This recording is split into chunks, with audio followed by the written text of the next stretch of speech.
This man shoves 6 marbles into the woman's mouth, and then asks her to read the verses written on the paper. Her slurred pronunciation makes it impossible to hear, even. What's the matter? I swallowed one. Oh, it doesn't matter. I got plenty more. Open your mouth.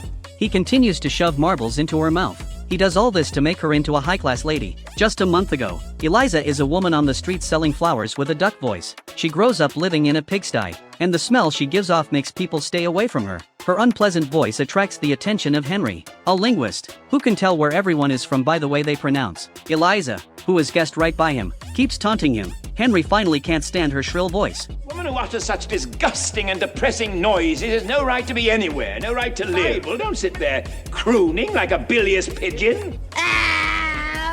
He says that it is only because of her terrible pronunciation that she is so poor today, and she should be sentenced to death if follows the grammar. To promote the charm of the language, Henry boasts that within 6 months he will be able to get Eliza to attend the embassy ball like a duchess. Even though he is just saying it off the cuff, Eliza takes it seriously, because she doesn't want to sell flowers on the street either. She would like to work at a florist's store, but they all dislike her unpleasant voice. The next day, she dresses up and comes to Henry's house in her finest clothes, but when he hears her distinctive unpleasant voice, he immediately wants to throw her out, even as she can only spare a shilling at the most for her tuition. Then Henry's friend steps forward and bets him that if Henry can make a lady out of her in 6 months, he will pay all of Eliza's tuition for her. Eliza is then forced to undress, struggling at the top of her lungs as she has never been bathed before. She is tied to a chair and practices pronouncing vowels, starting with a. A few days later, she starts to practice the H sound. Henry makes her sit in front of a flame, which only flickers if she pronounces H correctly. He tries to arouse her interest by using musical instruments